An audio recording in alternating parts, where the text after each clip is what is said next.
기적의 손. 맨해튼 고층의 빌딩 안 화려한 파티가 한창이다. 정장 차림의 사업가들이 샴페인을 들고 담소를 나누고 있다. 그 사이로 에드워드 로렌스가 투자자들과 대화 중이다. 다음 분기 실적은 더욱 놀라우실 겁니다. 한편 에밀리가 아버지의 바쁜 모습을 멀리서 바라만 보다 지친 듯 거실 구석 창가로 다가간다. 아빠는 오늘도 바빠. 에밀리가 창틀에 올라가 창문 손잡이를 만지작거린다. 갑자기 창문이 열리고 에밀리가 창밖으로 떨어진다. 에밀리! 꽝! 에밀리가 1층 테라스 위로 추락한다. 사람들이 비명을 지르며 모여든다. 구급차 사이렌 소리가 울려 퍼진다. 응급실 문이 벌컥 열리며 응급요원들이 에밀리를 실어 나른다. 에드워드가 뒤따라 뛰어온다. 8세 여아 추락. 의식 잃은 상태. 척추 및 하지 외상 의심. 의료진들이 분주하게 움직인다. 척추 3번, 4번 골절. 하지 신경 심각한 손상. 복부내 출혈도 있어. 살아남는다 해도 평생 휠체어 신세가 될 겁니다. 에드워드의 얼굴이 절망으로 일그러진다. 차가운 병원 복도. 에드워드가 벽에 기대어 주저앉아 있다. 돈이 얼마든 상관없어. 최고의 의사를 데려와서라도 내 딸을 살려달라고. 로렌스 씨, 저희도 최선을 다하겠지만. 이때 복도 끝에서 최다영이 걸어온다. 그녀는 에밀리의 차트를 들여다보고 있다. 환자 상태를 다시 검토해봤습니다. 최 박사 이미 결론이 난 상황이야. 척추 손상이 너무 심해. 하지만 아직 희망은 있습니다. 새로운 마이크로 수술 기법으로 신경 재건이 가능할 수도. 너무 위험해. 자칫 환자가 죽으면 누가 책임질 건데? 다영이 에밀리가 누워있는 중환자실 유리창을 바라본다. 15년 전 아파트 놀이터 8세 민호가 정글짐에서 떨어지는 모습이 스쳐간다. 다영의 눈에 결의가 서린다. 아이의 가능성은 아직 끝나지 않았습니다. 저는 시도하겠습니다. 정말 우리 딸을 구할 수 있나요? 약속드릴 순 없습니다. 하지만 포기하지는 않겠습니다. 15년 전 서울. 13살 최다영은 동생 민호와 함께 아파트 놀이터에서 뛰어놀고 있었다. 8살이던 민호는 누나를 따라 정글짐 위로 올라가려 했지만 손을 놓치는 바람에 바닥으로 추락했다. 민호야! 다영이 달려가 보니 동생은 의식을 잃은 채 머리에서 피를 흘리고 있었다. 다리는 징그러울 정도로 이상한 각도로 꺾여 있었다. 119에 신고하고 병원으로 급히 이송되었지만 당시 응급실은 다른 중환자들로 붐볐다. 의사들은 바쁘다는 핑계로 민호를 제대로 살펴보지도 않고 일단 기다리세요라고만 했다.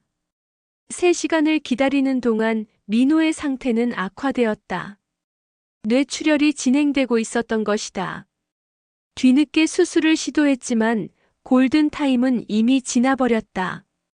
죄송합니다. 더 일찍 오셨다면. 의사의 말을 끝까지 들을 수 없었다. 부모님은 절규했고 다영은 그저 동생의 차가워진 손을 꼭 잡고 있을 뿐이었다. 그날 이후 장례식장에서 다영은 결심했다. 의사가 될 거야. 그래서 민호 같은 아이들을 살릴 거야. 부모님은 처음엔 반대했다.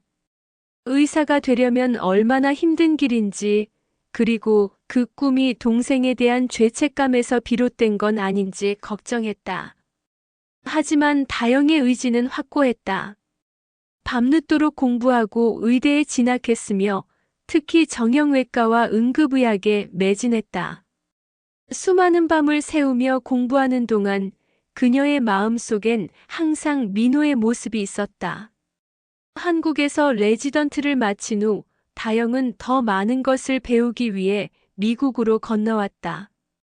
언어의 벽, 문화의 차이, 동료들의 편견 등 모든 게 힘들었지만 그녀에겐 포기할 수 없는 이유가 있었다. 더 많은 아이들을 살리기 위해서. 뉴욕의 메이저 병원에서 펠로우십을 마치고 마침내 정식 의사가 된 지금도 그녀는 매일 밤 민호를 떠올린다. 이번엔 포기하지 않겠어. 이번엔 살려낼 거야.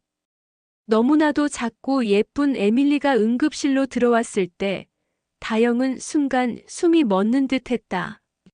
똑같은 나이, 비슷한 상황, 그리고 절망에 빠진 가족들. 다른 의사들이 불가능하다고 고개를 저을 때 다영의 귓가에는 15년 전 의사의 목소리가 울려 퍼졌다. 더 일찍 오셨다면? 아니야. 이번엔 달라. 다영은 주먹을 꽉 쥐었다. 이번엔 골든타임을 놓치지 않을 것이다. 이번엔 가족들이 절규하는 소리를 듣지 않을 것이다. 아이의 가능성은 아직 끝나지 않았습니다. 저는 시도하겠습니다. 그녀의 목소리엔 15년간 쌓아온 모든 것이 담겨 있었다. 죄책감, 다짐, 그리고 무엇보다 사랑하는 사람을 지키지 못한 한 소녀의 간절한 바람이. 3주 후 다영이 근무하는 병원의 재활병동, 에밀리가 침대에 앉아 있다. 다리에는 아직 지지대가 있지만 의식은 완전히 돌아왔다. 다영 선생님, 정말 걸을 수 있을까요?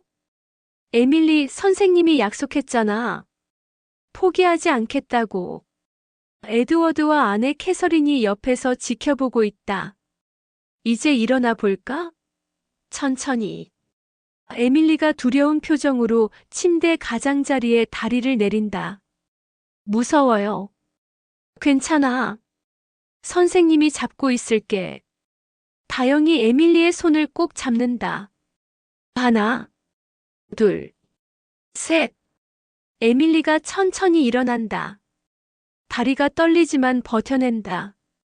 이제 한 발짝만. 에밀리가 조심스럽게 오른발을 내딛는다. 그리고 왼발도. 선생님, 걸을 수 있어요. 의료진과 가족들이 박수를 친다. 에드워드가 눈물을 흘리며 딸을 품에 안는다. 고마워, 다영 박사님. 정말 고마워요. 에밀리가 포기하지 않았으니까 가능했던 일이에요. 그로부터 일주일 후 TV 뉴스가 복도 모니터에서 나오고 있다. 15m 높이에서 추락한 8세 소녀를 살린 기적의 손을 가진 한국인 의사가 화제입니다. 최다영 박사는. 복도를 지나가던 동료 의사들이 다영을 쳐다본다. 어떤 이는 박수를 치지만 몇몇은 질투 어린 시선을 보낸다. 그들을 뒤로 한 채 다영은 씩씩하게 걸어간다. 민호야. 이번엔 해냈어. 그녀가 사진을 가슴에 품고 하늘을 올려다본다. 앞으로도 계속 걸어가겠어. 너와 함께.